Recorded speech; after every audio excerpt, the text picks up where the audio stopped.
جی تو پیارے ناظرین، ازمش ٹی وی میں آپ کا خوش آمدید۔ آج ہم آپ کو ہزاروں سال پیچھے ایک ایسی دنیا میں لے کر چلیں گے جہاں پہ بہت ہی پوشیدہ راز چھپے ہوئے ہیں۔ پوشیدہ رازوں کے ساتھ ساتھ وہاں پہ پوشیدہ خداؤں کا ذکر بھی ملتا ہے۔ جی تو دوستو چلتے ہیں ہزاروں سال پہلے، جب دنیا کے کئی حصے ابھی پتھر کے دور میں تھے، نیل دریا کی وادی میں ایک ایسی تہذیب ابھر رہی تھی جو آنے والے زمانوں میں دنیا کی سب سے طاقتور اور پراسرار تہذیب کہلائی۔ نیل کا پانی سالانہ طغیانی لاتا، زمین زرخیز بناتا اور اس کے کنارے بستیاں آباد ہوتی۔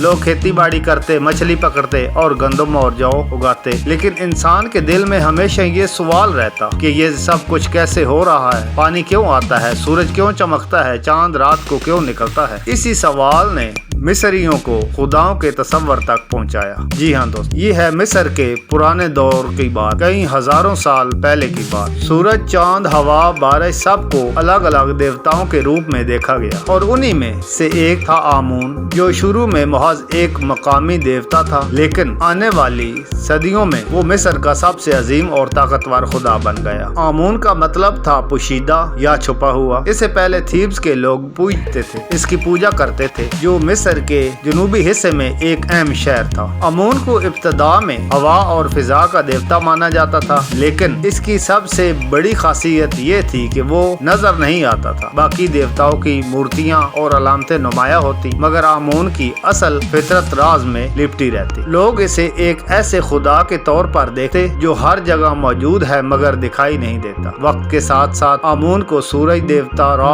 کے ساتھ ملا کر آمون را کہا جانے لگا، اور یوں وہ آسمان اور زمین دونوں کا مالک مانا جانے لگا۔ 12ویں خاندان کے دور میں تھیبس مصر کا دارالحکومت بنا۔ جب دارالحکومت ہی آمون کے پجاریوں کا شہر تھا تو اس کی طاقت تیزی سے بڑھنے لگی۔ فرعون خود کو آمون کا بیٹا یا نمائندہ کہلوانے لگے۔ جب کوئی نیا فرعون تخت پر بیٹھتا تو اس کی تاج پوشی آمون کے مندر میں ہوتی۔ آمون کا سب سے عظیم عبادت گاہ تھی کارناک کا مندر، جس کی تعمیر کئی صدیوں تک جاری رہی۔ یہ مندر اتنا بڑا تھا، اس کے ستونوں کی قطاروں کو دیکھ کر لگتا تھا جیسے کوئی پتھروں کا جنگل ہو۔ ملکہ آتش پسوت، جو مصر کی چند خاتون فرعون میں سے ایک تھی، آمون کی سب سے بڑی پرستار تھی۔ اس نے کارناک میں نئے ہال، ستون اور مجسمے بنوائے۔ آتش پسوت نے اعلان کیا کہ آمون نے خواب میں اسے حکم دیا کہ وہ فرعون بنے، حالانکہ روایتی طور پر عورت کو یہ حق حاصل نہیں تھا۔ یہ واقعہ ظاہر کرتا ہے کہ آمون کا مذہب صرف عقیدہ نہیں بلکہ سیاست کا بھی سب سے بڑا ہتھیار بن چکا تھا۔ مصر کے عام لوگ آمون کو مشکل وقت میں یاد کرتے، وہ یقین رکھتے کہ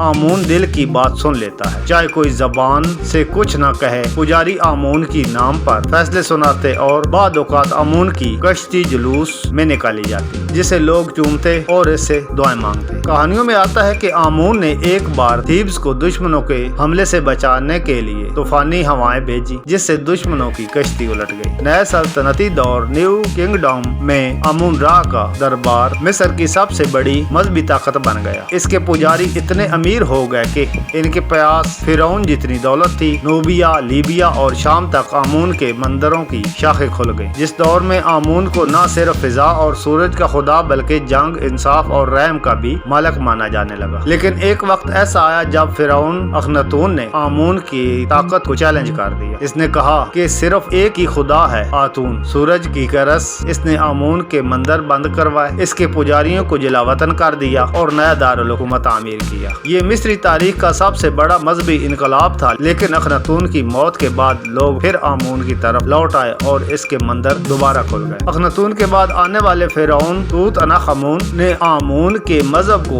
دوبارہ سرکاری مذہب بنایا، کارناک اور دیگر مندروں کی مرمت کروائی، قربانیاں پھر سے ہونے لگیں اور پجاری اپنی کھوئی ہوئی طاقت واپس لینے لگے۔ یہ وہ وقت تھا جب آمون کو تمام دیوتاؤں کا بادشاہ کہا جانے لگا۔ جب یونانیوں نے مصر پر قبضہ کیا تو آمون کی پوجا کم ہونے لگی، لیکن وہ اب بھی لیبیا اور نوبیا میں مقبول رہا۔ یونانی حکمران بھی کبھی کبھی آمون کے مندر آتے ہو تاکہ مقامی لوگوں کی حمایت حاصل کر سکے۔ تاہم نئے دور کے مذاہب اور ثقافت نے آہستہ آہستہ آمون کے ماننے والوں کو کم کر دیا۔ آج آمون کی پوجا نہیں ہوتی، لیکن اس کا اثر تاریخ، فن، تعمیر اور